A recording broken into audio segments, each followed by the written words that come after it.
അപ്പോൾ നമ്മൾ ഗുജറാത്തിൽ കയറുമ്പോൾ മുതൽ കണ്ട ഒരു വണ്ടിയാണിത്. കണ്ട ബുള്ളറ്റിനെ മോഡിഫൈ ചെയ്തിട്ട് ഇതാണ് ഇവിടെ യൂസ് ചെയ്യുന്നത്. ഇവിടെ ഫാമിലി ആയിട്ടും എല്ലാം ഉണ്ടോ, ഈ വണ്ടിയാണ് ഇതിന് മെയിൻലി യൂസ് ചെയ്യുന്നത്. ഈ ഗ്രാമീണർ മൊത്തം അടിപൊളി സംഭവമാണ്, നല്ല സൗണ്ട് സെറ്റാണ്. ഓക്കെ ഭയ്യ.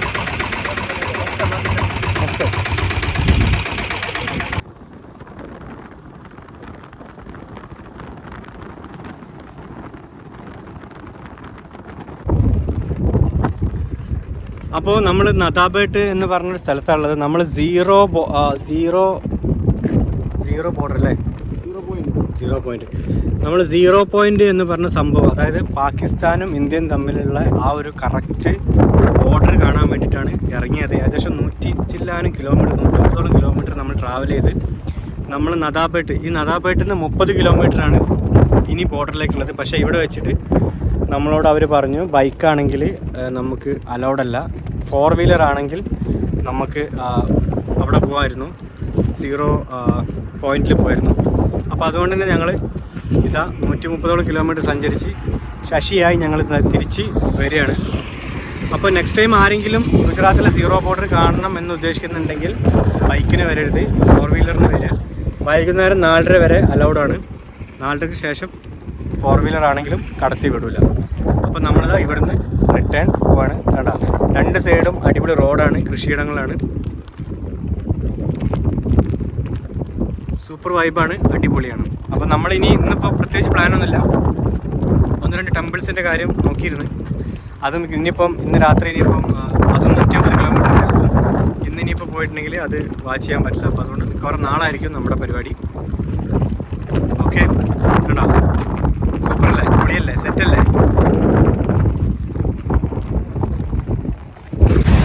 അപ്പോൾ ഇത്രയും ദിവസത്തെ യാത്രയിൽ ഇന്നിപ്പോൾ 16-17 ദിവസമായി. ഇത് ആദ്യമായിട്ടാണ് നമ്മൾ ഈ ഗേറ്റടവിൽ കൊടുക്കുന്നത് കേട്ടോ, ആദ്യമായിട്ടാണ്. അപ്പോൾ ഗുഡ് മോർണിംഗ്. നമ്മളിപ്പോൾ ഉള്ളത് ചനസ്മ എന്ന് പറയുന്ന സ്ഥലത്താണ്. അവിടെയാണ് നമ്മൾ റൂം എടുത്തിട്ടുണ്ടായിരുന്നത്. ഓക്കെ, അപ്പോൾ രാവിലെ എണീറ്റ് 10 മണിക്ക് ചെക്കൗട്ടാണ്. പിന്നെ ഇനി നമ്മൾ പോണത് ഒരു സൺ ടെമ്പിൾ ഉണ്ട് ഇവിടുന്ന് 18 കിലോമീറ്റർ. അത് കഴിഞ്ഞാൽ ഒരു റാണി കി വാവ് എന്ന് പറയുന്ന ഒരു സ്മാരകം ഉണ്ട്. അത് ടെമ്പിൾ ആണോ എന്താണെന്ന് അറിയില്ല. എന്താണ് ടെമ്പിൾ? 100 രൂപയുടെ നോട്ടിന്, ഞാൻ നേരത്തെ പറയുന്നത് 100 രൂപയുടെ നോട്ടിൻ്റെ പിറകിൽ നമ്മൾ കാണുന്ന ഒരു സ്മാരകം. അതായത് ഒരു റാണന് വേണ്ടി, ഒരു റാണി അവരുടെ രാജാവിന് വേണ്ടിയിട്ട് നമ്മൾ താജ്മഹൽ മുംതാസിന് വേണ്ടിയിട്ട് ഷാജഹാൻ പണിത പോലെ ആദ്യമായിട്ടായിരിക്കും ഒരു സ്ത്രീ ഒരു പുരുഷന് വേണ്ടിയിട്ട് ഒരു സ്മാരകമല്ലല്ലോ, ഒരു ഗിഫ്റ്റ് പണിത് കൊടുത്തത്. അപ്പോൾ അതാണ് റാണി കി വാവ്. അത് നമ്മൾ പോയി കാണും. അപ്പോൾ നമ്മൾ ചെക്കൗട്ട് അടിക്കുകയാണ്. ഇനിയിപ്പോൾ റാണി കി വാവും സൺ ടെമ്പിളൊക്കെ എത്തിയിട്ട് നമുക്ക് മീറ്റ് പണ്ണലാം. ഒരു കാര്യം കൂടി പറയാൻ മറന്ന്, വാട്സപ്പിൽ ഇങ്ങനെ പലരും ചോദിക്കേണ്ടായിരുന്നു എന്താ കുളിക്കലില്ല, തിരുമ്പലില്ല, ആകെ ഒരേ ഡ്രസ്സ് തന്നെ ഉള്ളോ, ഇതൊന്ന് വൃത്തിയായിട്ട് നടന്നോന്നൊക്കെ. അപ്പോൾ അതിൻ്റെ ഒരു ലൈവ് പ്രൂഫാണിത്. കണ്ട, എല്ലാ ദിവസവും രാത്രി ഏത് റൂമിൽ വന്നാലും ഈ സാധനം ഉണ്ടല്ലോ ഉണങ്ങാൻ. എനിക്കൊരു പച്ചയുണ്ട്, ചുവപ്പുണ്ട്. അപ്പം രാത്രി ഇതങ്ങോട്ട് അലക്കിയിട്ടുണ്ടെങ്കിൽ രാവിലെ ആകുമ്പോഴേക്ക് സംഗതി ഉണങ്ങും. ഓക്കെ, അപ്പം ഇങ്ങനെയാണ് സംഗതികൾ. അപ്പം നന്നായിട്ട് അലക്കുന്നുണ്ട്, കുളിക്കുന്നൊക്കെ ഉണ്ട്. പിന്നെ ഈ വെയിലും ഇതൊക്കെ അടിച്ചിട്ട് മുടിയും ചിലപ്പോൾ ഇതൊക്കെ കറുത്ത് കരിവാളിച്ചൊക്കെ ഇരിക്കുന്നുണ്ടാവും. അതൊക്കെ ഈ യാത്രയുടെ ഒരു ഭാഗമാണ്. ഓക്കെ, ചലഞ്ചായിട്ട് എടുക്കാം. പിന്നെ എന്താണെന്ന് വെച്ചാൽ നമ്മൾ ഈ കല്യാണത്തിന് പോണ പോലൊന്നും നമ്മൾക്ക് ഓൾ ഇന്ത്യ ട്രിപ്പിൽ പോകാൻ പറ്റില്ല. ഓക്കെ, 2 ഡ്രസ്സ് മാക്സിമം, അതും ഇതേപോലെ പെട്ടെന്ന് ഉണങ്ങാൻ പറ്റുന്ന ലൂസായിട്ടുള്ള കോട്ടൻ്റെ അങ്ങനത്തെ. കാരണം ഇപ്പോൾ കണ്ടോ ചൂട് ഇപ്പം തന്നെ തുടങ്ങി, ഒരു രക്ഷയില്ലാത്ത ചൂടാണ്. ഓക്കെ, അപ്പോൾ ഇങ്ങനെയൊക്കെയാണ് നമുക്ക് പോകാൻ പറ്റുള്ളൂ. അപ്പോൾ അതുകൊണ്ടാണ് ഇങ്ങനെയൊക്കെ അഡ്ജസ്റ്റ് ചെയ്തിട്ട് പോകുന്നത്. പക്ഷേ ഇത് ഭയങ്കര കംഫർട്ടബിളാണ്, ഇത് പൊളിയാണ്, സെറ്റാണ്. നമ്മളിപ്പോൾ നിൽക്കുന്നത് സൺ ടെമ്പിളിൻ്റെ എൻട്രൻസിലാണ്. നമ്മുടെ രാജാവ് ടിക്കറ്റ് എടുത്തുകൊണ്ടിരിക്കുന്നുണ്ട്. നമ്മുടെ റൂമിൽ നിന്ന് ഏകദേശം ഒരു 18 കിലോമീറ്റർ മാത്രമേ ഇങ്ങോട്ട് ഡിസ്റ്റൻസ് ഉണ്ടായിരുന്നുള്ളൂ. അപ്പോൾ സൺ ടെമ്പിളിൻ്റെ അങ്ങോട്ട് നമ്മൾ എൻട്രൻസിലേക്ക് കടന്നു വന്നാൽ തന്നെ കാണുന്നത് ഇതാണ് വ്യൂ. 2 സൈഡിലും ബുഷ്, പിന്നെ 2 സൈഡിലും ഒരു പാർക്ക് പോലത്തെ സംഭവങ്ങളുണ്ട്.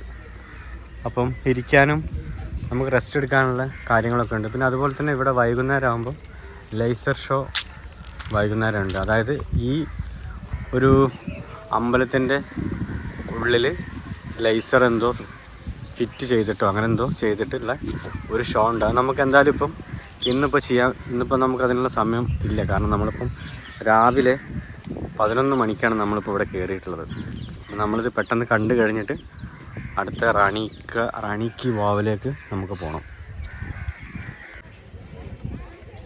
അപ്പോൾ ഗുജറാത്തിലെ മൊധേര എന്ന് പറയുന്ന സ്ഥലത്താണ് ഈ ടെമ്പിൾ സ്ഥിതി ചെയ്യുന്നത്. ഏകദേശം 1025 സെഞ്ച്വറി ആ സമയത്ത് നിർമ്മിച്ചിട്ടുള്ള ഒരു ടെമ്പിളാണ്. ഇതിൻ്റെ ഫ്രണ്ടിൽ ഇങ്ങനെ വരുന്നത് കണ്ടോ, ഇങ്ങനൊരു കുളം പോലെ വരുന്നുണ്ട്. നല്ല അടിപൊളി കണ്ടോ ശില്പങ്ങൾ, നല്ല ഭംഗിയുള്ള കുറച്ച് ശില്പം, കുറച്ച് ആർക്കിടെക്ചർ ലെവലിൽ ഇങ്ങനെ ഉണ്ടാക്കി വെച്ചിട്ടുണ്ട്. പിന്നെ സറൗണ്ടിങ്സൊക്കെ വളരെ ബ്യൂട്ടിഫുള്ളാണ്. അതാണ് ശരിക്കും ടെമ്പിൾ. ഓക്കെ, ഇങ്ങനെയാണ് ഈ ടെമ്പിൾ കാണുന്നത്. ഇതെല്ലാം ചിത്രപ്പണികളും കാര്യങ്ങളെല്ലാം ചെയ്തു വെച്ചിട്ടുണ്ട്.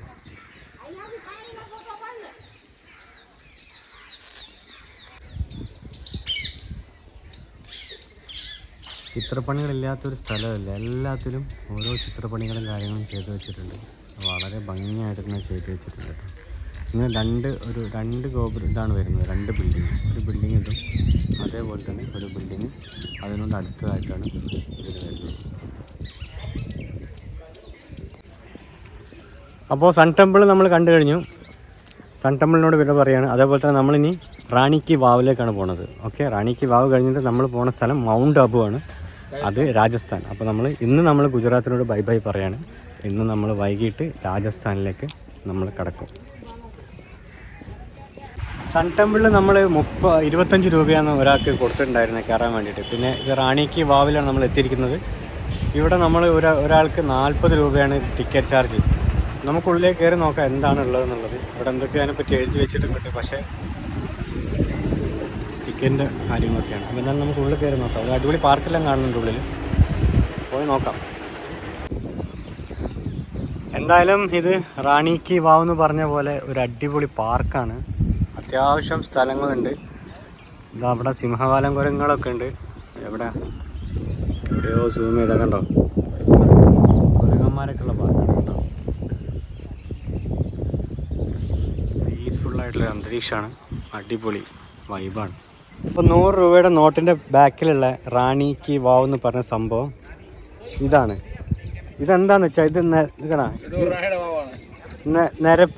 നിരപ്പ് ഇങ്ങനെയാണ്, പക്ഷേ ഇതിങ്ങനെ കുഴി പോലെ ഉണ്ടാക്കിയിട്ട് അതിൻ്റെ ഉള്ളിലൊരു എന്താ പറയുക, ഒരു മന്ദിരം ഉണ്ടാക്കി വെച്ചിട്ടുണ്ട്. അതിൻ്റെ ഉള്ളിലൊക്കെ ആൾക്കാർ നടന്നു പോകുന്നുണ്ട്. കണ്ടമാന സ്ഥലമുണ്ട് അതിനുള്ളിലേക്ക്. എന്തായാലും പഴയ രാജാക്കന്മാരെ റാണിമാരൊക്കെ സമ്മതിക്കണം, വെറൈറ്റിയാണ്. ഇവരൊക്കെ വാലന്റൈൻസ് ഡേക്കും മറ്റേതിനൊക്കെ കൊടുക്കുന്ന ഗിഫ്റ്റ് ഉണ്ടല്ലോ, ഒരു രക്ഷയില്ലാത്ത വെറൈറ്റിയാണ്. നമ്മളെ കൊണ്ടൊന്നും ചിന്തിക്കാൻ പോലും പറ്റാത്ത ഇത് വന്നാൽ അറിയാതിൻ്റെ അവസ്ഥ എന്താണ്. ഫുള്ള് ചിത്രപ്പണികൾ കാര്യങ്ങളൊക്കെ ആയിട്ട് കണ്ടാ സ്റ്റെപ്പ് ഇങ്ങനെ ഇറങ്ങി നമ്മൾ കുളത്തിൽ പോണ പോലെയാണ്. അടിയിലേക്ക് പോയാൽ ഫുള്ള് മുറികൾ. ഇതാ ഞാൻ കാണിച്ചു തരാം. ഇതാണ് സാധനം. നമ്മൾ കണ്ട ഈ 100 രൂപ നോട്ട് നമ്മളിങ്ങനെ എന്നും എടുത്ത് നോക്കുന്നുണ്ട്. നമ്മൾ പൈസ ഈ സാധനം കണ്ട, ഈ സാധനമാണിത്. അടിയിൽ എഴുതിയിട്ടുണ്ടാവും റാണി കി വാവ് എന്നും പറഞ്ഞിട്ട്. ഇതാണിപ്പോൾ നമ്മൾ കണ്ടുകൊണ്ടിരിക്കുന്നത്. കണ്ടോ, ഇതിങ്ങനെ പടി ഇറങ്ങി വന്നിട്ട് ഇത്രയും പടികൾ താഴേക്ക് ഇറങ്ങിയിട്ട് വേണ്ട, ഇതിങ്ങനെയൊക്കെയാണ് പടികൾ വരുന്നത്. ഓക്കെ, താഴേക്ക് ഇറങ്ങണം.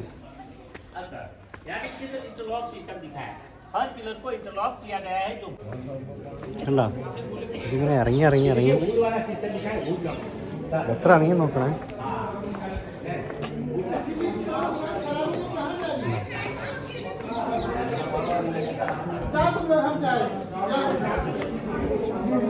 പിന്നെ ഇറങ്ങണം.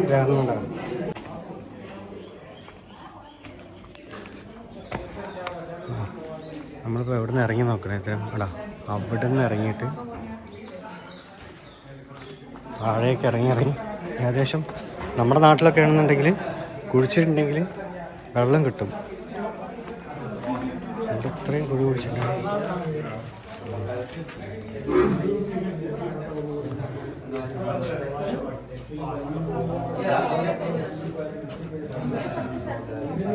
സംഗതി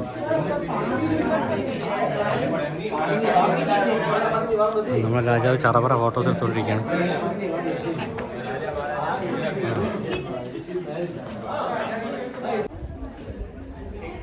കണ്ടോ, ഇതാണ് സംഗതി. അത്ഭുതം തന്നെയാണ്, ഒരു രക്ഷയില്ല. താഴെ കുഴിച്ച് ഒരു അടിപൊളി മന്ദിരം ഉണ്ടാക്കി വെച്ചിട്ടുണ്ട്. പക്ഷേ ഏറ്റവും വലിയ എന്താ പറയുക, ഒരു മോശത്തരം എന്താണെന്ന് വെച്ചിട്ടുണ്ടെങ്കിൽ ഇത് കണ്ടോ, ഒരു നനവ് കണ്ടില്ലേ? ഇത്രക്കും പൈതൃകം നിറഞ്ഞ സ്ഥലത്ത് ഏതോ ഒരുത്തർ മൂത്രം ഒഴിച്ചിട്ടിരിക്കുക. എന്തൊരു കഷ്ടം നോക്ക്. ഇത്രയും സംരക്ഷിക്കപ്പെടേണ്ട ഒരു മുതലിന് ഉള്ളിൽ കയറിയിട്ട് ആരോ മൂത്രം ഒഴിച്ചിട്ടിരിക്കുക.